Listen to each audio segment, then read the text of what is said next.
From the Yes Have Some Network, recorded at the YHS Satellite Studios in Valdosta, Georgia and Grapevine, Texas, it's YHS on Monster Island, Episode 17, It Takes Two to Matango! You have your fear, which might become reality. And you have Godzilla, which is reality. I'm sick of Godzilla. Wake up, There are two things you don't know about the Earth. One is me, and the other is Godzilla. We're safe now. No human being can understand that. The monsters on Monster Island can understand it. Whether he returns or not, or is never again seen by human eyes, the things he has taught us remain. Hey everybody, welcome back. YHS on Monster Island. Listen, first of all, I feel like I need to apologize a little bit, Jay, before we get into this, because I feel like since we started, we have not been on any kind of real schedule. We try to do every 2 weeks here, but sometimes there are, surprise trips to New York Comic Con. So I'm sorry for having to push this a week. Jay, how are you? I'm doing good. I think that is a good enough excuse, especially for those that follow you guys on YHS, Yes Have Some, and Toy Anxiety, and all the other great properties here. They know why you were there. They know what you guys did there. And all I got to say is I got to be careful what I ask you in our What Did You Watch Recently segment. So I'll make sure to be quiet there. But you know what? You can say I saw it. I just can't talk about it. Very true. But, at the end of the day, we're here and we're recording YHS on Monster Island. And we're doing a really cool episode because it's October. We're going to go maybe a little less kaiju, a little bit more horror. And who better to talk to about horror with than the hallowed harbinger of horror? But also, did you know he's the shriek-inducing shroom of doom, the maniacal mycelium of the macabre, and the most frightening fungus among us? Because when it comes to the horror genre, he's a pretty smart fella. But today he's going to showcase his mastery of mushrooms from shiitake to portobello. He is the winner of last year's International Yacht Race, Mr. Jacob Walsh. Thank you, Jay. That was beautiful as always. And Jay went ahead and gave it away here. We're going to talk about Matango tonight. Yeah, we are. We're going to talk, and you're going to get to talk about Fun Guy with a bunch of fun guys. All right, cool. I'm getting them all out now, man. I'm getting them all out now. I like it. We'll do it. We'll do all throughout the show as many. We're going to have, whenever we send this over to Craig for posting, I'm going to make him put a little, like a ding in the corner for every mushroom pun. Yeah. I love it. Now I'm excited to talk about this one because, and the reason why, I was super pumped. It wasn't the thematic relevance because of October and this being more, like I said, more of a horror, or we'll talk about kind of what genre really it might fit in. But because you are an expert on kaiju and the films of Toho and all of this stuff, but you're also equally, if not more, just knowledgeable in the world of horror and psychological thrillers and anything of that nature, which I am not. Yeah. So I wanted to get your take, because to me, I'm still like it's an untrained viewer on how to take this and kind of place it historically. I can only kind of fit it in the buckets that I carry, and none of them are really in that realm. So I'm excited to hear your take on it, what you think the good things were, the bad things were, et cetera. So I'm pumped as a fan on this one, just to hear what you have to say about this film that I've seen a handful of times and really dig. Yeah, dude, I'm excited to get into it, and we will. Yeah, we will. We will, but we're going to talk about, I feel like, I don't know if you've seen any other movies here, and I'll ask you, but like all the movies I watched are for this episode and for next episode. Yeah, so I don't want to spoil next episode yet. So you don't have anything else that you watch? I don't, just like I said, you've nailed it. Like I have, I've watched the shows that we're going to discuss in the next episode, which will also be a really interesting conversation. Let's just say, for sure, that one will be a fun one. But we'll save that until 2 weeks from now. Cool. Well, yeah, that I think this is the first time that neither one of us had movies to talk about I think it's okay because I do think we'll have a lot to talk about with this film, but also I have a feeling we picked up a few things too. We might have some toys we want to talk about, and then there's a little bit of news. So I think we could make do without having to talk about other movies. What'd you buy? I know you bought some stuff. I did. Yeah, I bought I wouldn't say it ranked up with last time we talked, but I bought some cool stuff, man. I actually was kind of excited for this haul. I couldn't remember what I bought until I was like kind of gathering it up so I can easily grab it.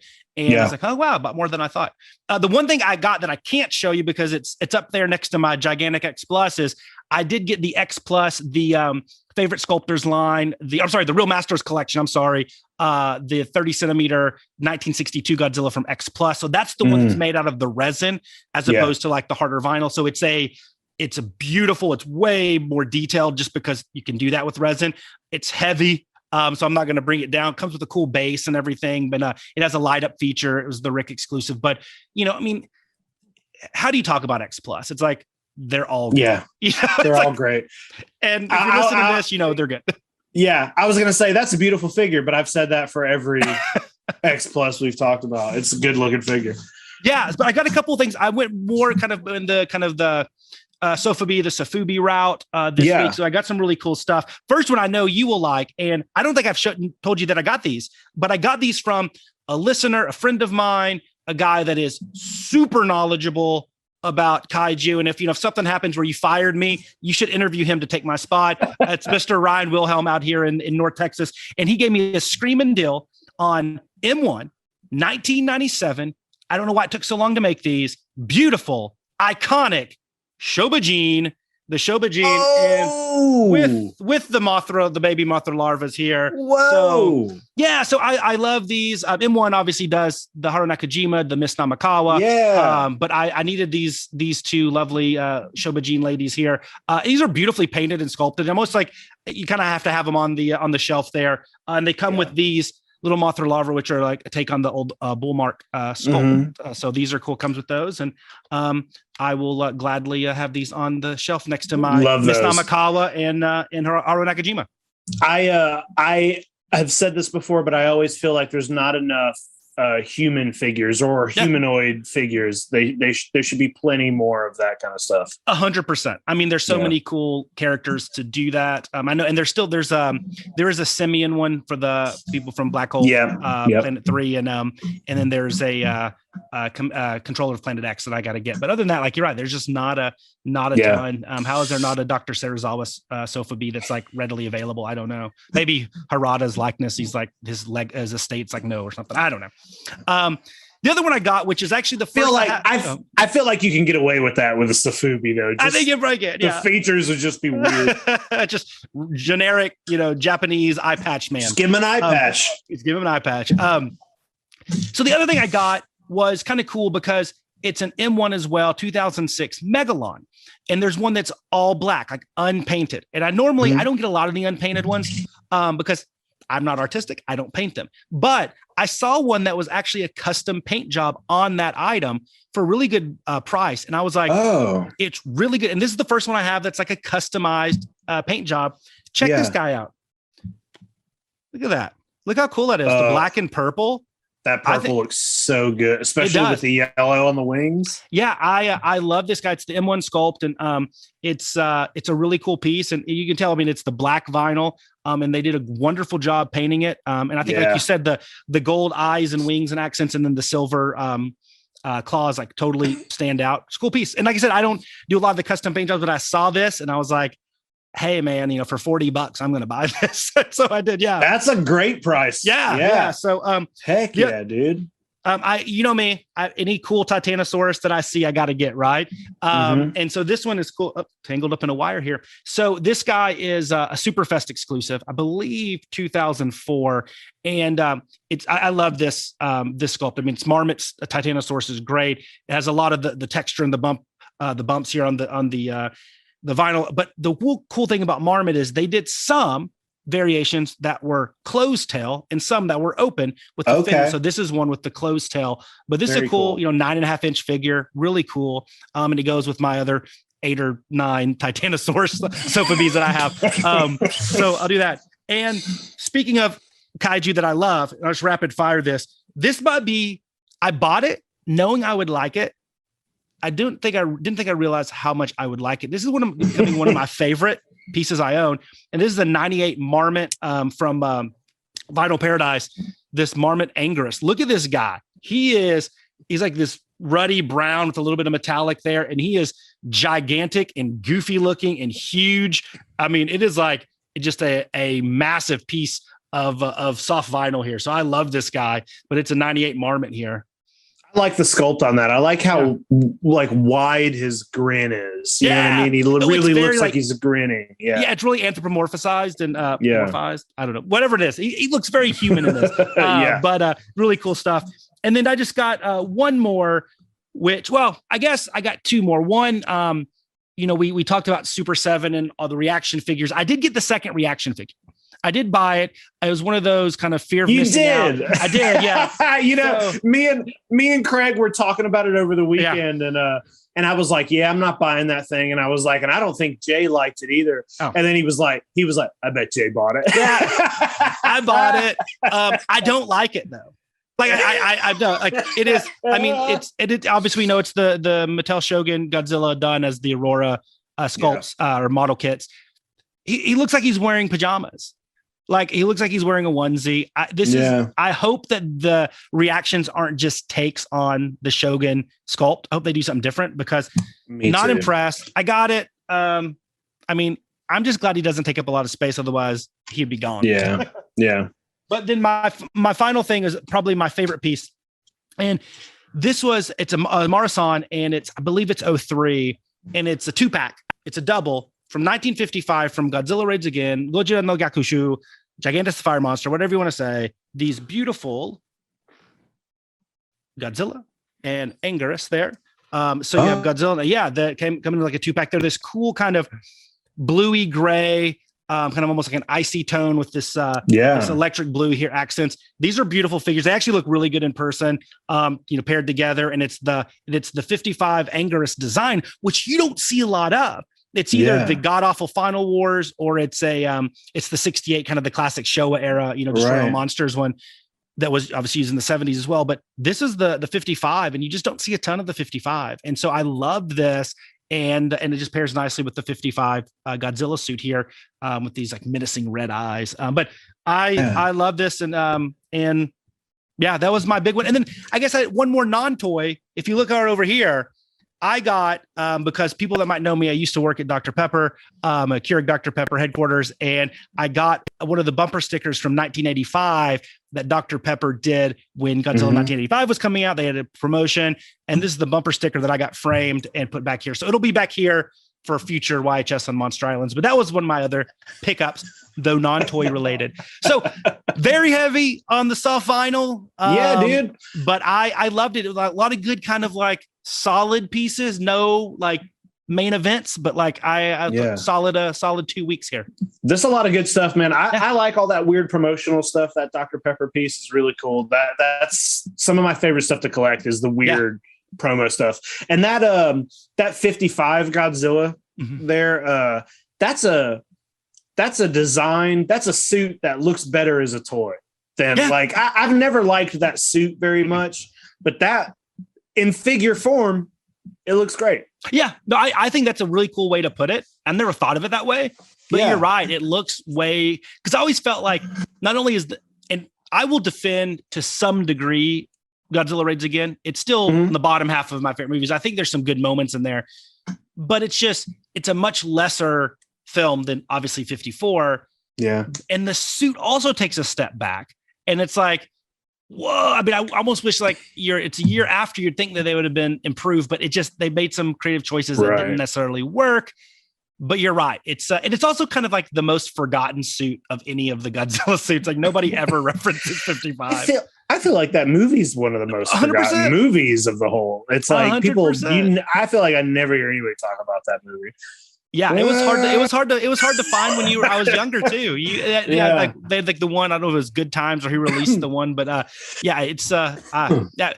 will always defend it because I do think Hiroshi Koizumi, who we'll talk about today, actually does a pretty good job in that as the lead. And then the character of Kobayashi, I forget the actor's name. but the actor that played Kobayashi in Raids Again, his son was Goro in Godzilla versus Megalon, and obviously he was in Godzilla versus King Ghidorah and stuff as well. Yeah. But Kobayashi, I think, is actually one of the unsung great human characters in all of Godzilla, and he was in Godzilla Raids Again. He was kind of the jokester that that sacrificed himself at the end. Yeah, I really think he's an underrated character. So there's some moments in there, but it's not the best film in the world. Yeah, I agree. What'd you get, man? Jay, that's a good haul, man. I only got one kaiju related thing here, but I did. So over the weekend, I was in New York. I was at New York Comic-Con, and there were some Godzilla stuff at Comic-Con, and I was just like trying not to, buy too much, spend too much money. The art is what would have killed me. I didn't bring like a poster tube or any way to get art home. And if I would have, it literally would have destroyed me because you didn't steal those XM studios, the 2-foot tall space Godzilla that they had there or anything. Hey, I didn't even see those, Jay. I was like, dude, I was there and I saw them online and I was like, oh my God, I got to find these. And I was only at the actual convention for one day, and it was a very hectic day. And we had, right in the middle of the day, we had we went to the Chucky premiere, and then the Ghostbusters panel was not long after that, and we spent a lot of time just making sure we were going to be close in line. So we did one room, a big room. I don't know how many rooms are in there. We did like an art room. We went into the autograph place, but I looked for those things and I did not see them. And we just didn't have time to go into the like showroom, which is where I think they were. Yeah. I really wanted to see that Space Godzilla though, man. Hey, you can own it for a cool $1,200. You can own it. Is that it? I think so. That ain't so bad. But there was a lot of stuff. We also went to Toy Tokyo over the weekend, which is a fun place. They don't have the Godzilla outside anymore. The wooden Godzilla that's out there. Yeah. He's gone. So I was a little bummed. But they had some cool stuff. But still, there was nothing in there that was like a need for me. I didn't buy anything. There was some cool stuff.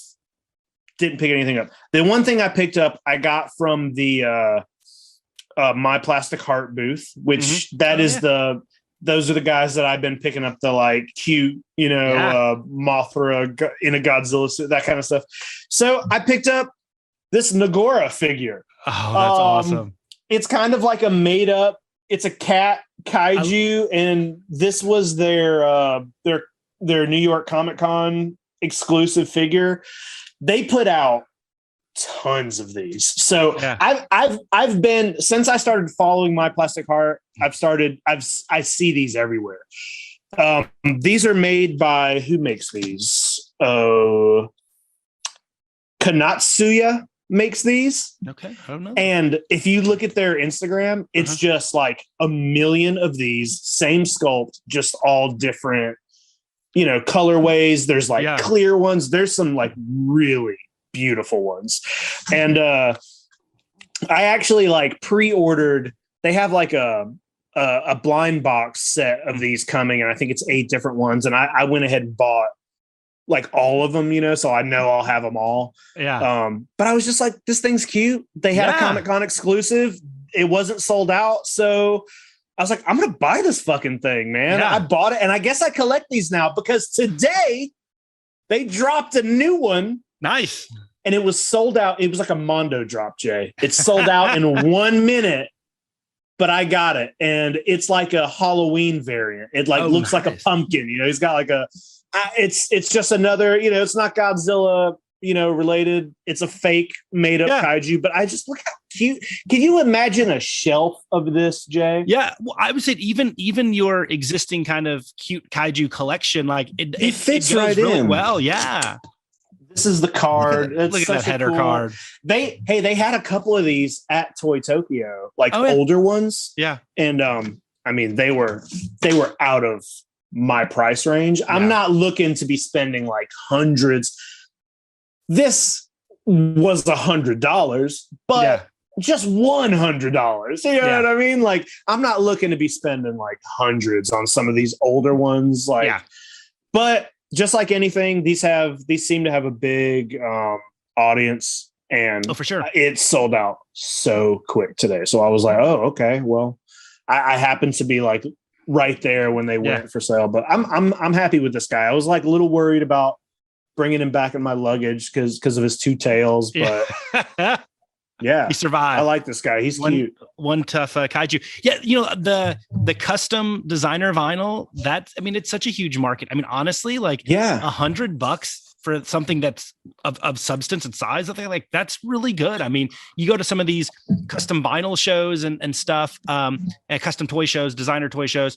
I mean, the little minis and stuff for $300-$400 sometimes because, you know, they're only making 10, and it's all about the aesthetic and the art. And it's not your known properties. They're all custom or not all, but most of them are custom figures. That's just kind of the going right. They had some more of these for sale that were, you know, maybe a couple inches smaller that were all custom hand painted one of ones. Yeah. Those were like, don't even look at them. You know, those were like, I don't even care.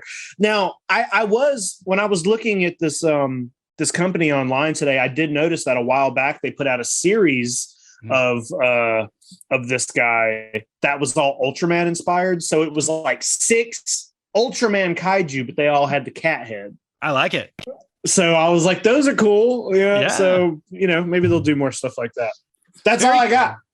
Very cool. Hey, before we hop off of toys, I want to say, like, if you are listening and you do live in the Dallas-Fort Worth Metroplex, I have to do one quick plug here. I'm going to be at Nishi Fest, a one-day Asian pop culture convention held at the eSports Stadium with Toku Toy Town. I'm going to be there selling the best in Japanese collectibles, kaiju collectibles, tokusatsu toys. So if you're going to Nishi Fest, which is a huge, huge event, I mean, they have everything from like a food truck night market to a car show to gaming tournaments and everything. Please stop by and say hi and check out what we got at Toku Toy Town. But it's going to be a lot of really cool stuff there. I mean, like some of the legends of cosplay are going to be there, like Yaya Han and stuff, and it's going to be really, really cool. And hey, they needed somebody there to sell some kaiju collectibles, and so I was like, let me be that guy. So you're the man. October 30th. You're the man to sell those kaiju. That's going to be fun, dude. That's going to be cool. I hope you enjoy that. I'm excited, man. I'm excited. Yeah, dude. Oh boy, should we do this? I don't think there's any news that we need to talk about. I mean, I don't think there is either. The only thing that I want to maybe mention, I haven't watched this yet, but I don't know if you know about it, but somebody did like a fan. It's like a CGI short film. And it's like Godzilla versus Gamera. No, I haven't. I've been seeing a lot of people post about it. There's like a teaser out, and it looks well done. And I believe it's out for viewing now. I have not watched it yet. If it is, that's amazing. I can't. Well, I mean, but it's out there. On your last YHS Ask YHS Anything thing, I think one of the fans asked you guys what your dream mashup would be, and I was waiting for Gamera and Godzilla. I mean, can we not put those two? I didn't want it, man, because I always get nervous with mashups that are like two guys that I like. I was like, I don't want to see them unless I know they're good. They're teaming up. I don't want to see it. It just makes me nervous. I don't even know who they would fight. Dude, they would fight Gaios and they would fight a hybrid Ghidorah Gaios. I don't know. That would work. I guess there is one bit of news that we should probably talk about because it does segue nicely into our topic today. Okay. But X Plus, they announced, this was about a week or so ago now, that they're launching that new line of more affordable tagged figures called Toho Maniacs. And it's the Matango mushroom that's going to be the first character in this line. And like I said, they're going to be back in that more of that kind of $50 to $60 range. Weird first choice. It is, it's kind of like a little bit like Hedera and a little bit like Megalon, whereas like there's a contingent of fans that just buy that character and buy those designs. Especially the Mamie Matangos, like those that go like hotcakes. They I just think that's an aesthetic. Like you have a lot of people that just like Japanese cinema will buy those. And then of course, Kaiju, because it's adjacent to this film and stuff. And But it is an interesting one, but they're launching with that. But maybe it's just an easy sculpt to do and they can make a profit on it. Are you thinking about picking it up? Right now you have to go through a proxy service because it's only going to be in certain stores. It's not like, going to be something that they you can't like get it on Awesome Collector or something. Not right now. Okay. I could be wrong. I haven't checked. And I don't want to do the episode here, but if anybody here would have it, probably is those guys. I might look if one pops up on auction for just a little bit of a markup. Maybe I get it. But I've never collected Matango as in any form, and you'll see it's not necessarily because of my views on the movie. It's something that like I try to stay as strictly kaiju as possible. It doesn't really fit in with your, I guess it wouldn't. If somebody said, "Hey, here's one for $25," I'm like, I'll take it. But yeah, it's an interesting choice. Well, I looked around after I watched the movie, and I looked around on eBay, and I was like, okay, these are very expensive. I would think about getting that export. I enjoyed the movie. I would love to have a couple like misshapen mushrooms around the house, I think. I love it, man. And hey, and they're vegan. So exactly. That's why I really like the movie. That's the underlying message of the whole film, to be honest. I know, right? Don't eat meat. Or definitely don't eat turtle eggs. But so this is, and remind me, is this the first time that you've seen this movie? Yeah. I've never Awesome. So as soon as I started reading G-Fan, I've always seen, things about it. Mm-hmm. As soon as you start kind of researching, Godzilla movies, you see all kinds of ads for it. So I've always been aware of it. And it's just one of those movies that's always just kind of slipped by. It's one where I'll see something and I'll make a note and I'll be like, I need to watch this because I bet I'll love it. Yeah. And I just forget, or you don't really it's not out there. I've never seen it on, on DVD or anything like that. So it's like, I just have always forgotten. So you've really been like pushing me to watch it. Yeah.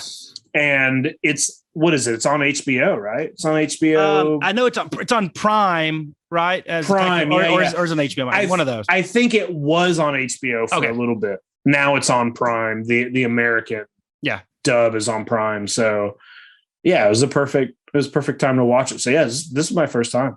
Nice. And I asked because like I didn't watch it like as a young kid either, just because even though I saw it in G-Fan, but because over here I always saw it as Attack of the Mushroom People, and that to me didn't like, I wasn't like, oh, okay, that'll be cool. It sounds dumb, right? It sounds dumb, and it's like kind of the body horror, and it's a little bit of like those like deformed humans type show. Which hey, Toho did those. You had the Human Vapor, you had H-Man, all that type of stuff. So it just did not appeal to me as a kaiju first person.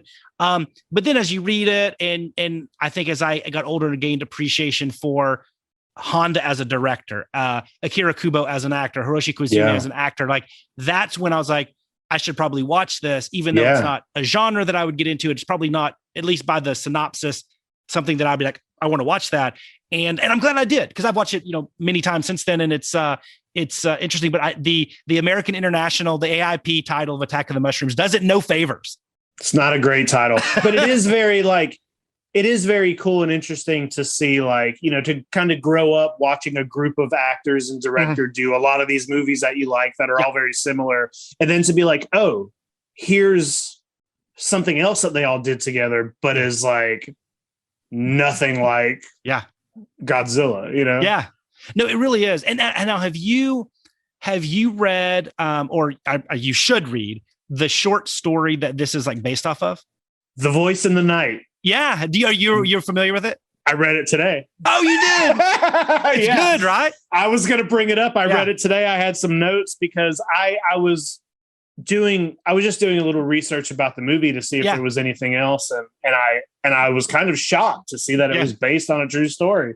And I saw that it's been like adapted a couple other, a few times it's been adapted, but, I found a version of it on YouTube. It's like 30 minutes. You can just listen to it. And yeah, dude, I think I liked the movie better. I think the movie is a little more horrifying and has a scarier ending than the book does. Yeah. Because, this just like Salem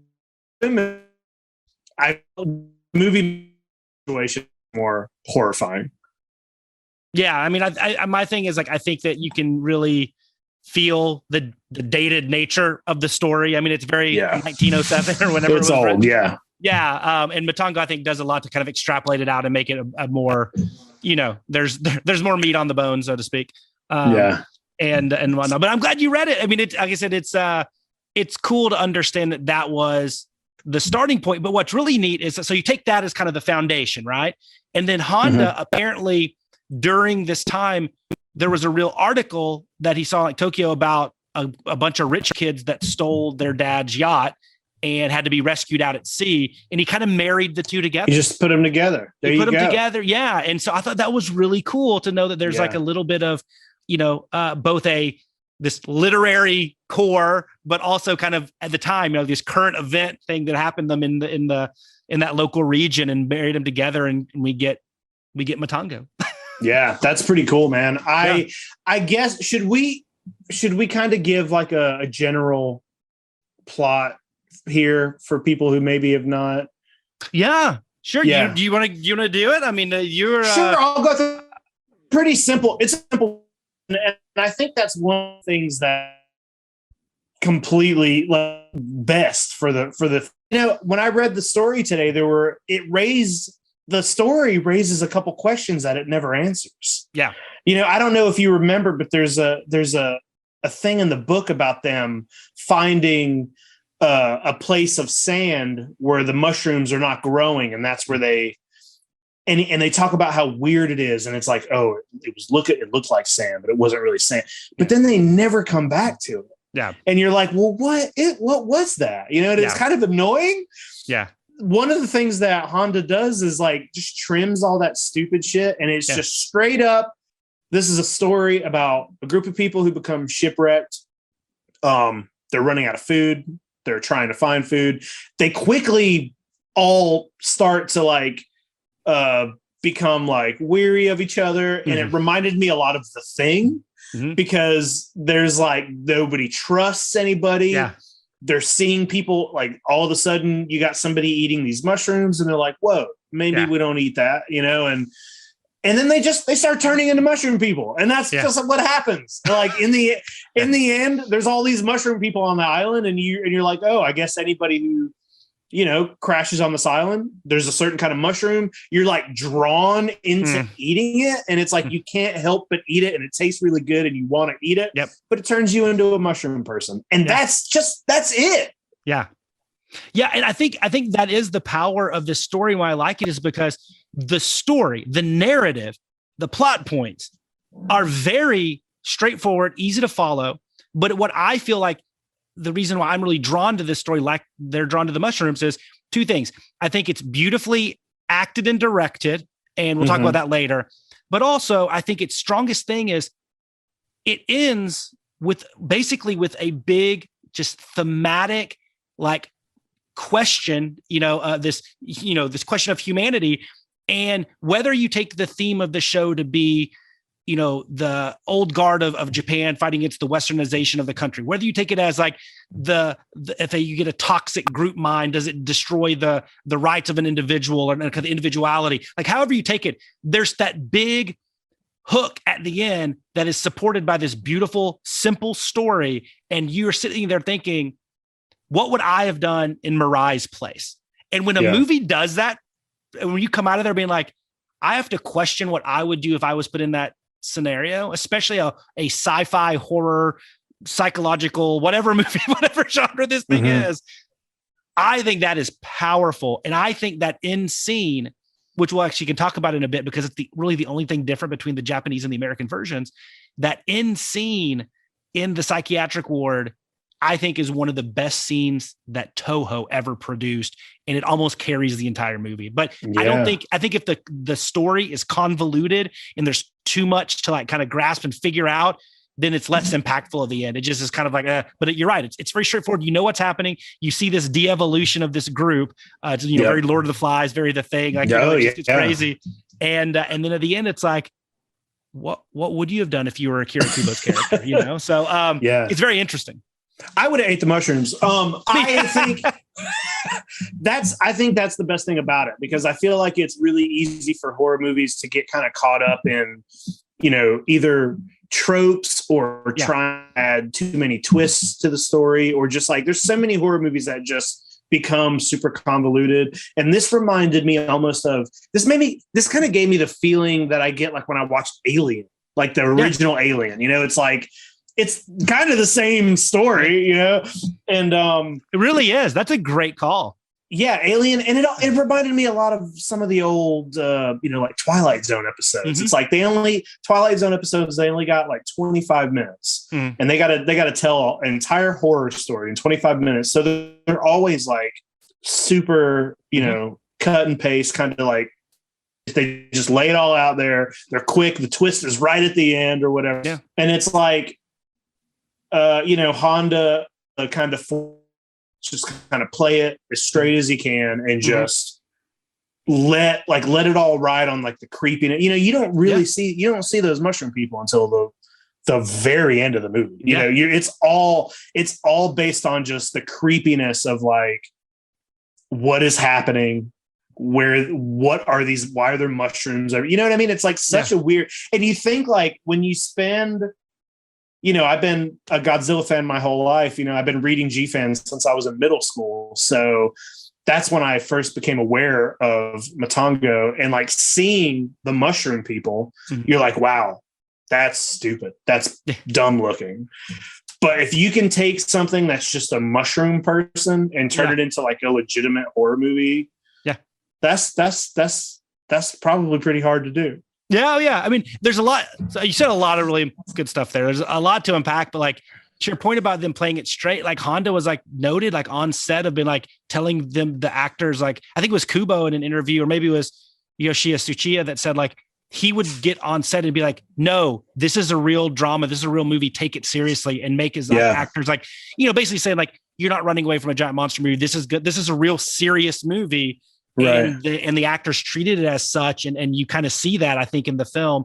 And you're right. Like they don't show the mushroom people a lot. And you get like kind of, I don't know, like beyond halfway through, you get like the mushroom man, whatever. Yeah. But the creepiness, honestly, the creepiest thing about the movie is the freaking ship, the rundown, like the set work they did on that. Yeah. Was gorgeous. Like it was like with the gross mushrooms and all the decaying parts, like that to me was the most horrifying thing. Like you didn't need like any the creepy mushroom guy. That I thought that was beautiful. So like it added to that kind of aesthetic. And I mean, the mushroom men at the end, especially, they look kind of, I don't know, huggable, but it didn't matter. Because the whole build up into what they were, like it was more what they represented than them. Like, they were the culmination of these choices that people make, not like a monster that's there to rip people's heads off. Right. It doesn't matter that they look a little silly, because in that moment you're realizing, oh, they're going to turn into mushroom. Like they're like, that's when you kind of put it, like we already kind of know, but like, they don't know that eating these mushrooms, they don't like really know what's happening. Like until that end, when it's like, oh, this is literally a mushroom man. Yeah. And then it makes you think about all the other people who've been on the, you know what I mean? It makes you think like, oh, there could be hundreds of people who've had to go through this just over and over, are going through becoming mushroom people. Yeah. Well, and then it's just like, what are the mushroom people doing do they just capture them and turn them into mushroom people? Are they using them as fertilizer? I don't know. It's so weird.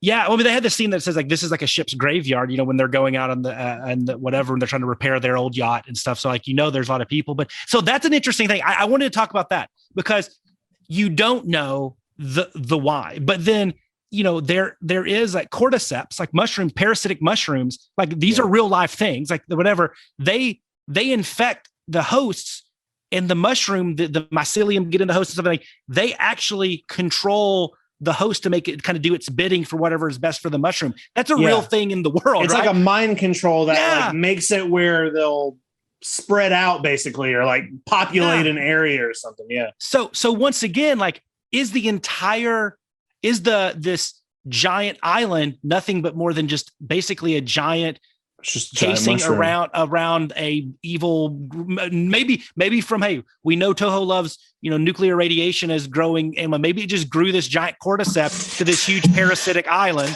And these are just kind of the extension. So like it can sense, because it controls out, it can sense when a ship is wrecked on there, and it sends its little mushroom men, the half devolved ones, out to get them. That piece, like not knowing that, I think is actually a strength of the movie, because I like kind of guessing like what's the end game, and also they're just trying to, I mean, regardless, it's just an organism trying to survive. It's just an organism trying to, exactly.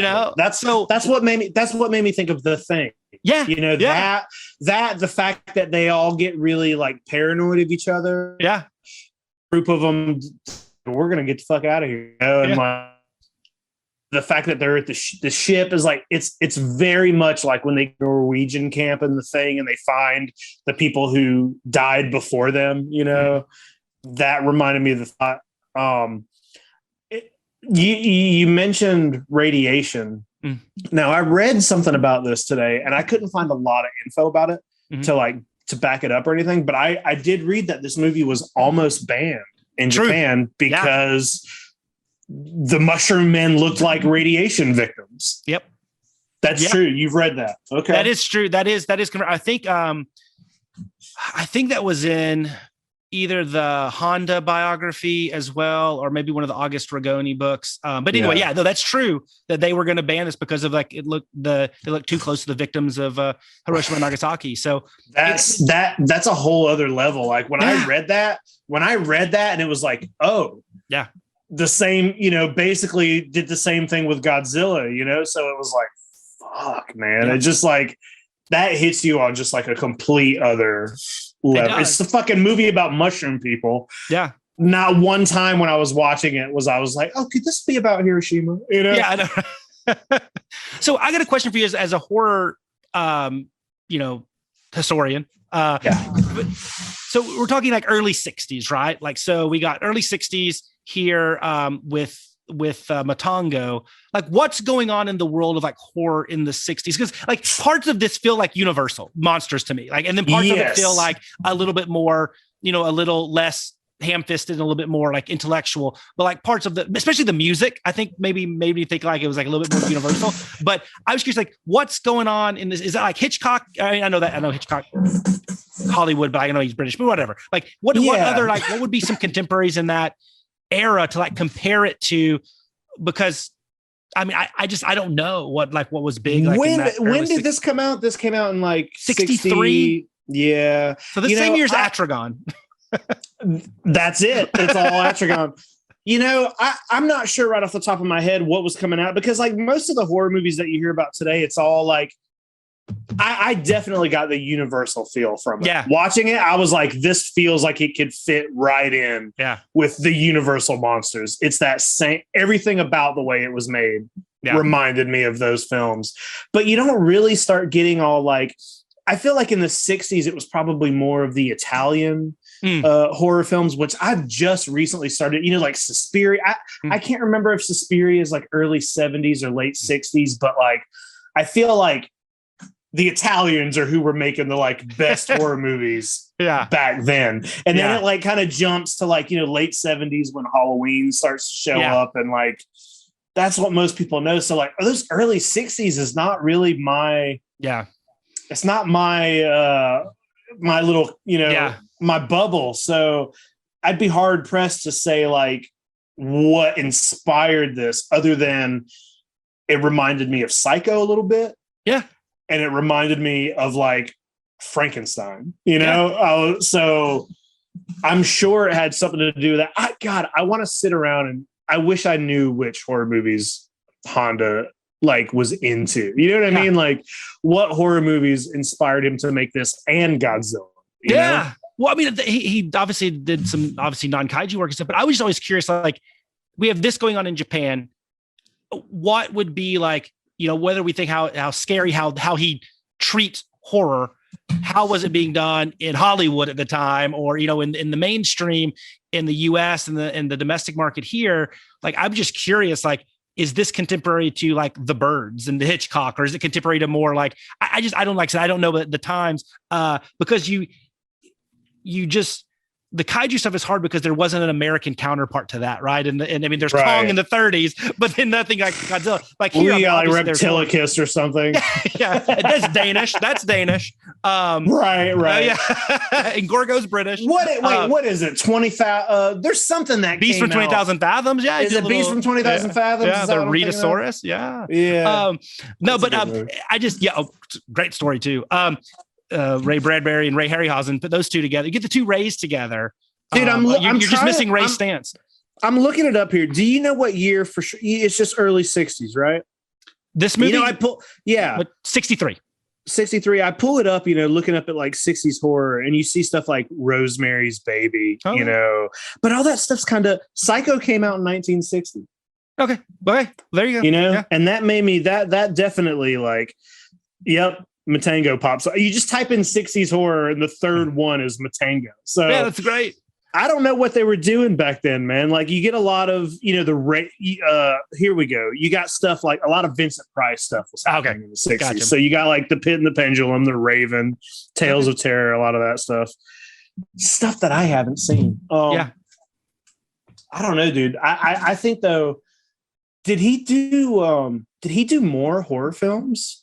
So he did the three, like people, they say it's like not a trilogy as in like the stories connect, but like his three pieces of, I don't know the right way to describe it, but they call them the Deformed Human series. So it's the Human Vapor, Matango, and is it H-Man?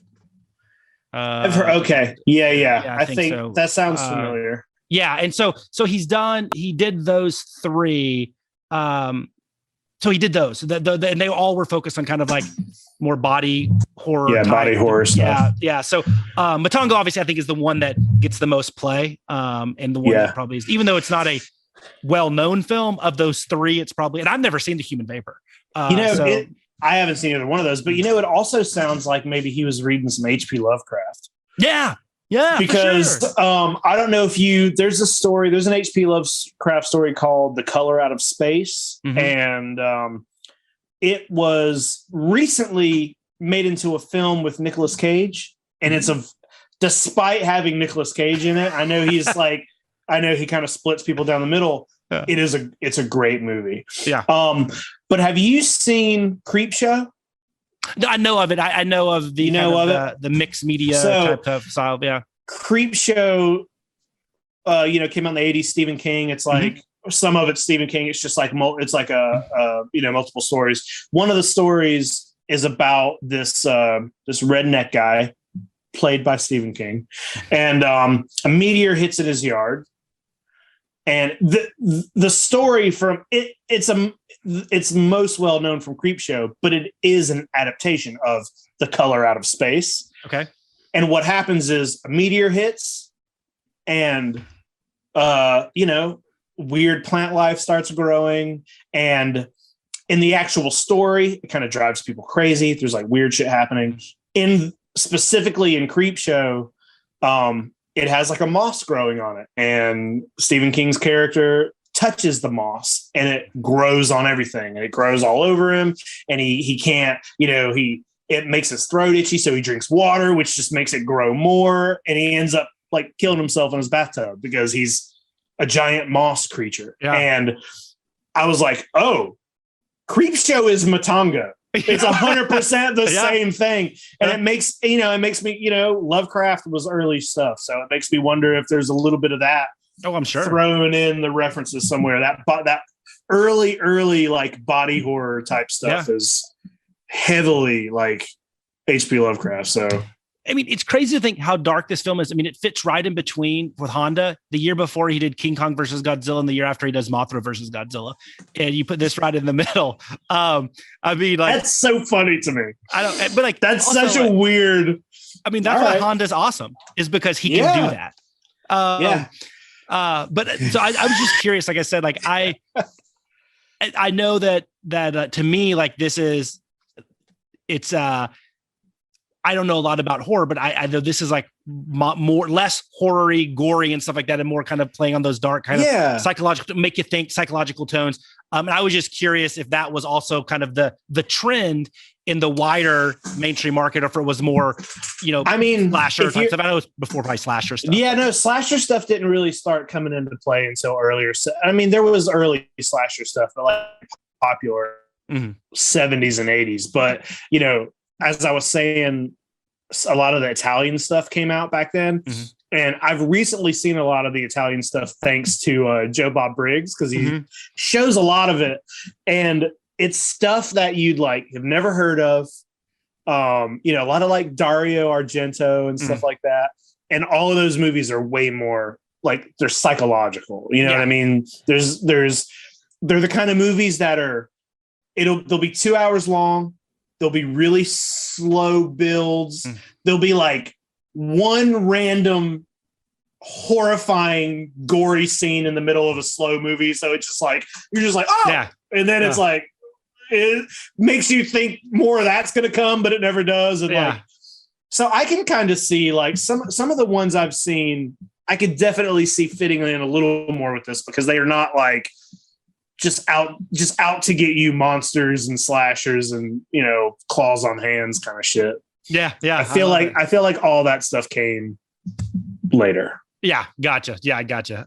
So what were some of like your, as a first time viewing of this and somebody that appreciates and understands horror and also kaiju and also Toho films, like what were some like your favorite like parts of the film? Like whether it was the setting or the actors or the whatever, like what were some of the stuff that you thought really worked? The setting's great. I feel like the setting works really well. It made me think that this movie should be remade. I was like, I could see this being made now and being like fucking horrifying. You know what I mean? The settings are great. Go ahead. What's the director that did he did Sex Lies and Videotapes and Aaron Brockovich, Steven Soderbergh? He was going to remake this. And he said, because it was like, I know the quote was something like, this movie used to scare the hell out of him when he was younger, and he wanted to do it. He couldn't get the rights from Toho. Like they couldn't make it happen, but he was going to do an updated horror version of this. I think this was probably in the mid 2000s, like 2000 aughts. But it's weird. It's weird to me that he would have to get the rights from Toho when it already exists as a story before. Like, why can't he just get the rights to the story and just say it's readapt to the story? It doesn't have to be exactly like Matango, but. Dude, right. I was sucked into it pretty hard and had a hard time picking out. I tried to, when it was done, I tried to say to myself, like, what did I not like about this movie? And the only thing that I feel like can improve is just maybe some of the acting and dialogue. But it's like, I watched the American version, so I was watching a dubbed version, and it's hard to pick out. It's a little hard to pick out like, oh, well, this didn't work, but maybe it works when you're watching it in the right language and reading it. It's hard watching. The only part I can say is like, well, maybe the acting could be better, but it's like, first of all, it's made in the 60s. So we're in 2021, and it's unfair to say that the acting is not good if you're watching something dubbed, because it just never, it's never the same. It's never the same. So the things that the fucking, what's her name from I can't remember her real name from the main girl who's also Kumi Mizuno, who played Main. Kumi, when she's just like smiling and eating the mushroom at the end, that's the best part in the movie. Like that's the creepiest stuff in the movie, is her just being like, eat it. That's the scariest thing. Like people's minds being taken over. And not having any control of what they're doing, or if they do have control, they're like enjoying it. Like that's always, I feel like that's the scariest thing. Whenever your characters are at first are like scared and terrified, and they're like, don't do that. Yeah. And then 10 minutes later, not only are they doing that thing, but they're like, this is good. Yeah. Makes sense. No, I see. I do think you should watch when you can watch the Japanese version, because I am kind of the opposite end of the spectrum, because I think the acting is great. Now, I would say that the actors are hamstrung by one thing, and I think you see this more in the dub, is that, and I would say this is, I kind of two not nitpicks, but like things that like I could see like might make it far from being a perfect movie is all of the characters on the boat, they're a little one dimensional, right? And it's like and it kind of made that way. Like it's the dickhead boss that thinks his money can buy everything. It's the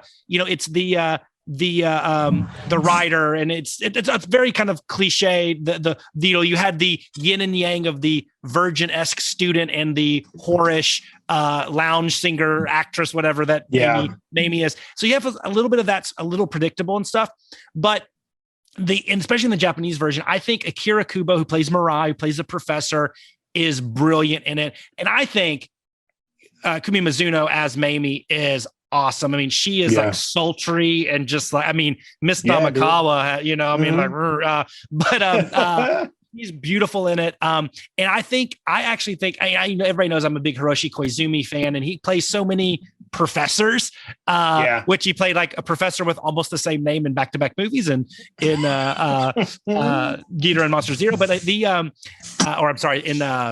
Mothra versus Godzilla and Ghidorah 3-Headed Monster. The craziness is like, I think he's great as Sakuda, the captain, the yacht skipper. I think he's great in it as kind of that, of all of them, he's like the most representing the old guard. He's the one that like, he kills himself instead of like, going back and eating the mushrooms and stuff. And like, it's, I think the acting is actually a strong suit. And it's just cool seeing all of these Toho legends in this. I mean, you are missing Takarada and Akihirada, and after that, I mean, it's everybody's in That's here. it. Yeah. I mean, it really is. When I started watching it, I started taking notes down. I was like, let me take notes during this. And I took 2 notes. Mm-hmm. And that was like, after that, I was just kind of sucked into the movie. Which is great. I was like, I don't want to take it. But my first note is about, that great monologue that opens the movie. There's like a really great monologue, but then how weird it is that monologue hard cuts to this like happy music. Yeah. And it's like, all right. But then the only other note I took was classic Toho miniature work on the boat. It's like they're in a hot tub or something. And I've always loved the charm of like, those waves are 100 feet tall, because it's just a little boat on the water. But that was it. Past that, I was like, oh, I'm in. Well, this movie's good. So the only other thing I had was like, I felt that sometimes, and once again, nitpicky, I think they did such a good job of this feeling of despair. Cause this is a very like, you're like, nothing good is happening here. Like it is, you are screwed, people. You cannot get out of this. At some point I'm like, do they even need the mushroom people? Like, I mean, is this just like the story could just be about this group that ends up, killing themselves or whatever? They could just die of starvation, which is an issue in the story. When you're reading the story, you think they're just going to die from starvation for the first part. So I think at some point you almost have 2 movies, and then like the mushroom people come in. It's almost like can somewhat feel like a new movie. But going back, you talk about the monologue. So I do want to spin on this because I think this is the most fascinating thing about this film is, okay, so you have the monologue, and of course you bookend it with the end scene where he's also in the psychiatric ward. And in the English version, the one that we watched for this viewing, he says that he turns around, you see the disfigured face, and basically that he admits that he couldn't hold off any longer. And so you have this overarching question of, would he have been better off being quote unquote happy, living in whatever, but disfigured, but with all of his friends and, his girlfriend student that's there, but also disfigured eating these mushrooms, or coming back to his normal society being disfigured and whatever. So that's a question we ask ourselves. But he ate the mushroom. He gave in to temptation. That's the American version of English. In the Japanese one, same thing. He's still disfigured, but he says, it didn't matter that I didn't eat the mushroom. Being just basically hinting at that he was just so close to this toxic environment, this toxic society, that it turned him into that. So it was more of a subtle nod at like the world and westernized Japan, or whatever, however you want to take the allegory, is turning so bad. Even if you make the right choices, you're still screwed, because he didn't eat the mushroom and it's still do it. So it's like these 2 different slight variations on this theme. And it's like, what? Whoa! Like what? I don't know. Like which? I don't know which one is more powerful. Yeah. But it's just he just says I did eat it and I didn't eat it, and it changes the total kind of that's the question you ask yourself. Dude, the I didn't eat it and still wound up like this. That is like a pudding. Yeah, we do. It would take some research, but we could probably do an entire episode of the show where we talk about things that the American versions were like, nope. Yep. That makes us look bad. We're taking it out. Yeah. I think the decision, and there's not been a definitive answer. This is just speculation, so we can speculate. The thinking was that like the American studios didn't feel that the audience that would be watching Matango would get that there needed to be a clear cut like cause and effect, right? I can understand people watching it and being like, well, why is he a mushroom person and fucking eat it? You know? Yeah. What? I can see that like being annoying. Stupid. Yeah. I mean, especially if you think about it, this didn't even get a theatrical release in the US. This was Honda's first sci-fi show that just went straight to TV. so like, wow. I mean, it didn't have a lot of viewing. So the few that were going to watch it would have been just really confused if they did the more kind of subtle, makes you think type.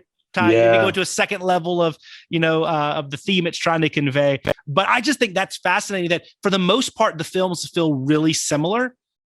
And there could be little things that are different, but for the most part, I think it's the same experience. And it's just that little change in dialogue, that change in the script at the very end. That's pretty interesting. Yeah, Jay, you should write a book about the changes. No. And the cultural reasons for changing and taking out. That seems like a very interesting book that I can't write, but no, I do not want to write that. I'll do the cover. Okay. I'll illustrate the cover if you write it. I love it, man. No, I don't want to. I love watching movies for fun and getting to talk about them for fun. I get it. When I have to start taking like line by line notes and comparison and stuff and rewatching a scene 75 times so it loses its charm and allure. Yeah. Then I've been watching too many movies. And then it'll force me to have to watch Megaguirus again at some point, and I'm just not going to do that. We'll skip. We'll just say that movie doesn't count. The American version isn't. We just got rid of the American version. Yeah, I don't even know if they're. So anyway, I just like I said, that was one of my favorite things about the film is just that kind of end scene, and it doesn't work unless the opening is so strong, and they do a really good job.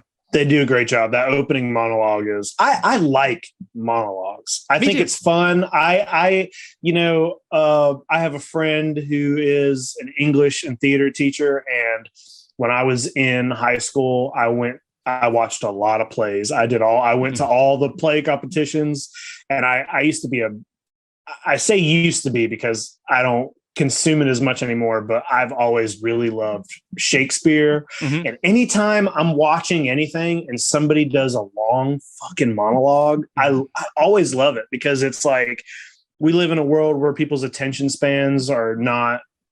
Like, did you watch Midnight Mass, that show that's on Netflix? I did not. Now? No, you've heard, right? I have heard of it. Yes. So Midnight Mass is out, and it's just full of monologues, and it's like splitting people right down the middle because Midnight Mass is maybe the best thing that's ever been put on Netflix. It's amazing. It's really well written, acted, and directed. But people are like, "Why is there so much talking?" And I'm like, who are the car chases? so I like, and that's not something I expect out of a Toho movie. Yeah. Straight up is a monologue, you know. So I was happy with it, and I thought it was pretty well done. So and Kubo's great, and he's the right guy to do it because he's so charming and endearing, and he's just. I mean, he works as like the goofy, nerdy little brother guy or whatever, even though he's played obviously other roles. But in this one, I mean, he's perfect as like an assistant professor. And I don't know, like I said, I think that's great. And it adds to the overall like positive viewing experience that you get with Matango. Yeah, for sure. Okay, this was a good one. Yeah. Well, the other like funny thing, did you catch that? I got two little things. The laugh, the mushroom people laugh is Balton from Ultraman. They reused it for Ultraman. Is it Alien Balton? Yeah. Yeah. I didn't notice that, but now that you said that, yeah. Wow. And then the other thing that I thought was hilarious is I love how Toho when they like something, they stick with it, and I love that. Like, where do we think we floated off to after the storm?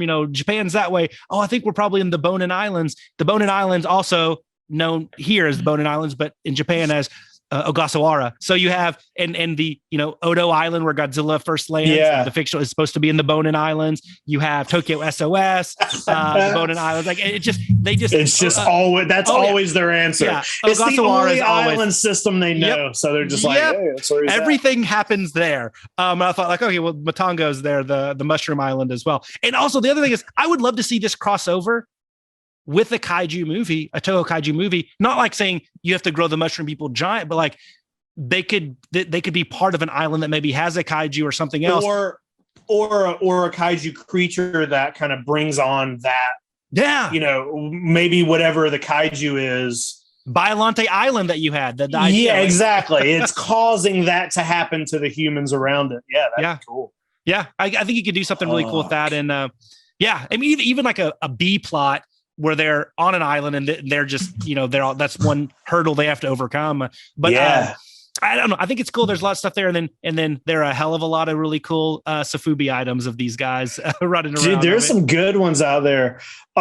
Dude, I would say, sort of watching this, thinking about maybe contemporary, I would tell you maybe if or anybody listening, if they want to watch something that I feel like has the feel of Matango, but is like a contemporary film, I would watch that segment from Creepshow. I mean, came out in the 80s, and it's silly. It's very silly, but it's got that overall feel. Yeah. I would watch The Color Out of Space, and I would watch the movie Annihilation. Have you seen Annihilation? I haven't. I know you guys have spoke so highly of that film, but I've never seen it. I mean, it's different, it's a, the plot of that is basically the same as Color Out of Space. It's, something has landed. There's an alien life form that is changing the landscape, turning creatures into mutants, basically. And it's very horrifying in the same way that Matango is. And it's also just one of the best movies. It's one of the best sci-fi movies to come out in a long time. But I feel like those three and The Thing, even The Thing, like those four movies are kind of like, I thought of all of them while watching this. And I would encourage anybody to watch Matango, but maybe watch those too. Yeah. Hey, a movie's good when you get sucked in and you don't take notes. And it makes you think about the movies that you like. I almost panicked because I was like, "Oh, am I going to watch? I need to watch this again before we record," because I was just watching it, But no, that's good. I love that. I mean, at the end of the day, as people probably have noticed, we don't have to take a lot of notes in our discussions. Like it just we're not more of that. Other than a couple little backstory things, but at the end of the day, like I think you want a real emotional response to a movie, and if you start pausing it and then writing down notes about every scene, I'm sorry, like it's not as authentic as it's just watching it. And like, what are your initial thoughts? Yeah. I'll have to say overall, it's a movie that I kind of thought was going to be just a silly, like Space movie. Amoeba. I thought it was going to be silly and fun and just like kind of an experiment to see what Ishiro Honda's horror movie was. And then I was like, oh, this is a piece of work. It's a real movie. This is a movie. Yeah. Yeah. No, I think that's a great way to put it. I'm the same way. The first time I watched it, I was like, I kind of don't know what I'm going to expect here, but like, I kind of like was thinking it was going to be hey, this is just something we had to throw out in between Godzilla movies. And it's almost like cheesy, tinfoil on hat type sci-fi movie. And then it turns out to be like a real story and like makes you think and very different than what we'll see in the kind of the golden era and the kaiju side. where it is a little more fun, but it's dark and depressing. And I think Honda does a wonderful job, and give Eiji Tsuburaya credit for some of the work he did with the makeup and stuff. I think on the Mushroom Man is good. Mm-hmm. And whoever did all the sets was great. And like I said, I love the cast, and overall, like I really like this film, and I really want everybody to see it. Yeah. And I think there might be a lot of YHS listeners that maybe aren't into kaiju, but that love like all the horror stuff that you guys talk about. And when they're done watching Leprechaun 4 in Space or whatever, they can come back and watch Matango. I think there could be some crossover with the YHS general population. I think so too. Yeah. Hopefully if they know what's good for them. If they know what it's good for, they should be watching. Hey, if they know about it now, that's because they're watching YHS on Monster Island. So they're good in my book. And listen, it's free. It's on Amazon Prime. Yeah. You can watch it on Amazon Prime. The book that it's based on, The Voice in the Night, you can listen to for free on YouTube. It's 30 minutes long, and it's a cool little. It's different. It's basically the same, but it's a little different, and it's I like the thing that I like about the book, not to get back onto the book, is that your main character is a mushroom man, but he still has his like humanity. His human brain is intact, and he's on a boat. You don't see him, and he's just telling the story to some other fishermen. He's like, "Hey, I'm just looking for food," and they're like, "Oh," like when he leaves, the moonlight shines on him, and they're like, "Oh, that's a mushroom boat." So it's definitely different. And we could probably have a whole other conversation if we wanted to about what is worse. Would you rather be a mushroom person with your brain taken over, so you don't know that you're in a fucked up situation, or would you rather get turned into a mushroom person and just still be a human and be like, well, I'm a fucking mushroom person now? There's a lot you could talk about, and that's like I said. When movies are good, they make you have those conversations and those thoughts, which is awesome. And then it made me think like, I know you're busy battling Stephen King on Patreon, but at one point, are we going to get a Jacob Walsh versus William H. Hodgson or whatever his name is? Yeah, I'll do a Matango episode. Hey, dude, it's only 30 minutes. I'll just read the whole thing. You can do that. I'll just make people listen to Matango. And then this could be the supplemental piece. Then go and listen to the movie review. I tell Craig all the time, like, hey, man, I don't know if I'm going to keep doing these Stephen King Patreon episodes, and he'll be like, why? Yeah. And I'm like, they're really fun, and I really appreciate, like, I have fun doing them. But do YHS listeners tune in to hear me read passages out of a Stephen King book? I don't think that's what they want. And he was like, listen, they like us. They want to hear what we do. It doesn't matter. Just do it. Yeah. And I'm like, all right, I guess I'll just do it. So I always have this thing where I appreciate it. I always have this thing where I feel weird about it. And I'm like, am I just doing this for myself? Yeah, I don't know. Do people like this? I don't. This is not the place to be having this conversation. Probably. It doesn't matter. It doesn't matter. You know, I always say, for those that somebody could be listening to this that didn't know that they weren't aware that you did do these Stephen King readings and discussions on Patreon. Well, we should. Yeah. Well, thank you for that. We for anybody that doesn't know and who is just listening to this to hear us talk about, Godzilla and Kaiju and mushrooms, there is, if you want to search, Yes Have Some podcast. I've been doing YHS for almost over 5 years, almost Crazy. 6 years at this point. And, we talk about movies, horror, a lot of Ghostbuster stuff. And we do have a Patreon, and the Patreon we do watch alongs. We have special episodes once a month that we let you vote on. And we have a Discord chat. And then also I read a lot of Stephen King. So anytime I'm finished with a Stephen King book, I'll do a review. Sometimes I'll just read a Stephen King book that I like, or a passage, and we'll throw it up on the Patreon, and it's really fun. But YHS kind of covers everything at this point. So pretty much. I mean, you guys are like a food critic and a sports writer away from truly being just an all media entity. But no, and honestly, like YHS, the Prime, YHS Prime, YHS Prime is so awesome. But I have to say, like, as a fan, like, you can't discount the sensation, the hit sensation, Toy Anxiety. Holy cow. That is appointment viewing to a T every Tuesday at 9:30 Eastern, 8:30 Central. It's you, it's Abby, it's Craig, and it's that guy that has an Academy Award, apparently, Mr. Ryan Dole up there in Canada.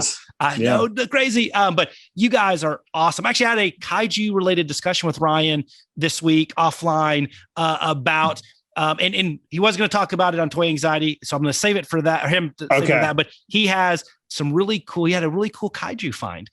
It's something that I was not aware of, at least the specific one. Really badass. I think he might be my favorite Toy Anxiety host now.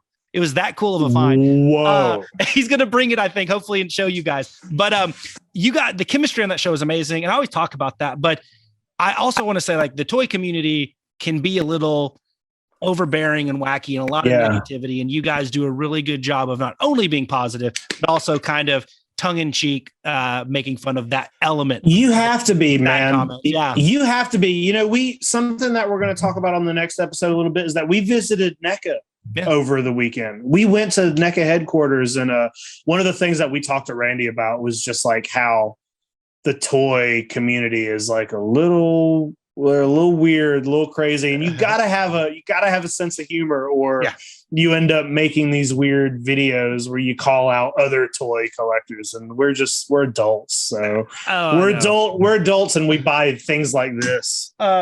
So yes, I have a you gotta be self-aware. No, but that show is great. And then I'm really excited. I don't know if you guys have released, and you don't have to share it here. Maybe I can go to group therapy and figure it out. But when Abby and Kat Hansen and Ryan Dole are coming back with The Bad Bitches, what a good show that is. And I'm excited. Somebody that probably likes the live action Star Wars more than the animated series, even though, hey, the Clone Wars is awesome. I haven't caught up on the Bad Batch yet, but their show, I haven't seen any of it, is amazing.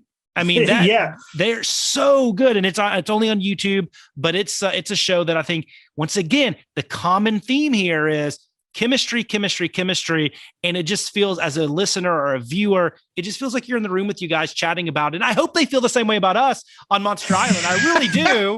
that they feel like we could just hang out and over a few, waters or beer or whatever your choice is, and just chat Kaiju. But that's one thing that you guys have really fostered, these really cool shows, and hopefully everybody here that listens to us will also venture over and listen to those programs, because they are awesome. Thank you, Jay. Please do everything Jay just said, and leave us a review. Leave us a review while you're at it. Hit up, the iTunes store. Leave us a review or messages. You can send me a message. My ego will thank you if you send me a message and say, "Hey, man, I like the show," or if you send me a message and say, "Hey, you know what? I like when you read Stephen King stuff." So that would be cool. I'd appreciate that. You know what, Jake? You know, that just made me think of something. We do need some more reviews. We've got some great reviews. So if you go to iTunes and you leave a review, you know what? I think, it may be not next episode, but the next one, I think we should pick a review, and whichever one we think is best. If that person's still listening, we'll obviously call them out on there, and they'll reach out to me. Sure. I will send them a 1991, I think it's 1991, Bandai, the Gamera collection, Gamera. And the reason I picked that one is because if you guys listen to our first episode, that was the first ever Bandai vinyl I ever owned. It got me into collecting Godzilla stuff, and I will send you one courtesy of Toku Toy Town. I will send shipping and everything. Just leave us a review. We'll look over the next couple of weeks, and then we will pick one from iTunes, and we will, hopefully you'll get in touch with us, and we will give you a Gamera collection, Bandai vinyl. I think it's 90, actually, not 91. I don't remember. Anyway, we'll send that one to you. In fact, I have it up here, but anyway, we'll send it to you. So I'll mention it in the next episode as well. We'll give you guys a couple weeks, but leave us those 5-star reviews. Please. Hey, a bad review is not going to win. I'm going to go ahead and tell you that. No, don't not eligible. No. We need a good one. Good review. Only 5-star reviews are eligible for the Toku Toy Town.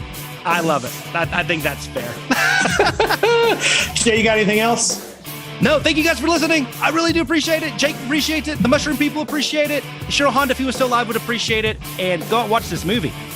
Yeah, get a pizza with extra mushrooms. Bye.